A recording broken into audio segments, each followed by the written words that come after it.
Shoot and side வாங்கின ஒரே நாய் பெல்ஜியம் மாலின்வா. இந்த பிரீட் ஒர்க்கிங் பர்பஸ்க்காக மட்டும் உருவாக்கப்பட்ட ஒரு பிரீட். பணைய கைதியா வச்ச செகண்ட் டாகும் இதுதான். ஏன்னா இந்த பிரீட் ஒரு ஸ்கில்டு மிஷின். வாங்க நம்ம ஹீரோவோட ஒரு ஹிஸ்டரி பார்க்கலாம். 18th செஞ்சுரியில ஒரு யூரோப்பியன் கண்ட்ரியும் நாட்டு பற்று காரணமா எல்லா விஷயத்திலயும் ஒரு தனித்துவம் வேணும்னு யோசிச்சாங்க. அவங்க நாட்டுக்குன்னு ஒரு அனிமல் ஐடென்டிஃபை பண்ண நினைச்சாங்க. அப்போ பெல்ஜியம்ல அவங்களுக்குன்னு ஒரு ஷெப்பர்ட் டைப் இருக்கான்னு ஆராய்ச்சி பண்ண ஸ்டார்ட் பண்ணாங்க.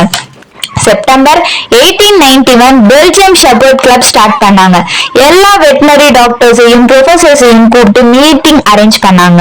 அந்த இயர் நவம்பர்ல ஒரு ப்ரொஃபசர் தலைமையில எல்லா இடத்துலயும் நாய்களை தேர்ந்தாங்க. அப்போ 117 நாய்ங்க கிடைச்சிச்சு. அது எல்லாம் ஃபில்டர் பண்ணி பெல்ஜியம் மாலின்வான்ற ஒரு பிரீடை கண்டுபிடிச்சாங்க. வேர்ல்ட் வார் 2ல ஜெர்மனியன்ஸ் மாலினோஸ் பிரீடை எங்க பார்த்தாலும் ஷூட் பண்ண ஆர்டர் போட்டாங்க. சில பிரீடர்ஸ் இந்த நாயை பதுக்கி வச்சு கஷ்டப்பட்டு காப்பாத்துனாங்க. அப்புறம் மிச்சம் இருந்த நாய்களை வச்சு பிரீடிங் ஸ்டார்ட் பண்ணாங்க. இல்ல ஒரு யூரோப்பியன் கண்ட்ரியும் நாட்டு பற்று காரணமா எல்லா விஷயத்திலயும் ஒரு தனித்துவம் வேணும்னு யோசிச்சாங்க. அவங்க நாட்டுக்குன்னு ஒரு அனிமல் ஐடென்டிஃபை பண்ண நினைச்சாங்க. அப்போ பெல்ஜியம்ல அவங்களுக்குன்னு ஒரு ஷெப்பர்ட் டைப் இருக்கணும்னு ஆராய்ச்சி பண்ண ஸ்டார்ட் பண்ணாங்க. September 1891 Belgium shepherd club start பண்ணாங்க. எல்லா வெட்டினரி டாக்டர்ஸையும் ப்ரொஃபசர்ஸையும் கூப்பிட்டு ஒரு மீட்டிங் அரேஞ்ச் பண்ணாங்க.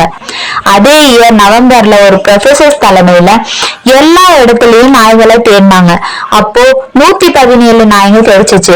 அது எல்லாம் ஃபில்டர் பண்ணி பெல்ஜியம் மாலின்வா ஒரு பிரீடை கண்டுபிடிச்சாங்க. இந்த பிரீட்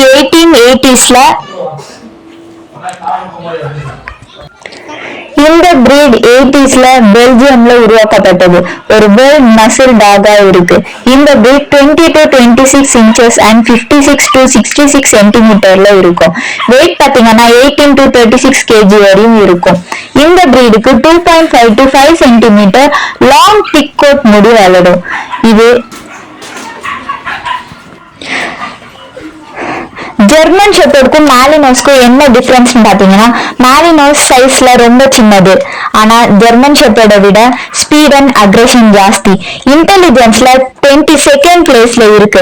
அப்புறம் மிலிட்டரிக்கு யூஸ் பண்ணாங்கன்னா சைஸ் காம்பாக்டா இருக்கு. ஈஸியா சோல்ஜர்ஸால தூக்கிட்டு போக முடியும். ஆல்சோ கிளைமேட்க்கு கொஞ்சம் நல்லா அட்ஜஸ்ட் பண்ணிக்கணும்தான். ஜெர்மன் ஷெப்பர்டுக்கு இயர் ஃபுல்லா ஹேர் ஃபால் ஆகும். பட் மாலினோஸ்க்கு அப்படி இல்லை. மாலினோஸ் ஜெர்மன் ஷெப்பர்டை விட healthier and life span and energy ஜாஸ்தி. அட்வான்ஸ் ஓனருக்கு ஃபர்ஸ்ட் 2 years தான் கொஞ்சம் குறும்பு பண்ணுவாங்க. அப்புறம் மெச்சூர் ஆகி சைலண்ட் ஆயிடுவாங்க. அவங்க ஃபேஸ் செம்ம டார்க்கா இருக்கும். அவங்க ஸ்கை டைவிங்ல எக்ஸ்பர்ட்ஸ். இவங்க தான் நம்ம ரைனோசர்ஸை காப்பாற்றுவாங்க. அட்வான்ஸ்ட் ஓனருக்கு மட்டும்தான் இந்த பிரீட் சூட்டபிளா இருக்கும். ஹை எனர்ஜி டாக் சும்மா விட்டா அதோட பிஹேவியர் மாறிடும். Zero maintenance.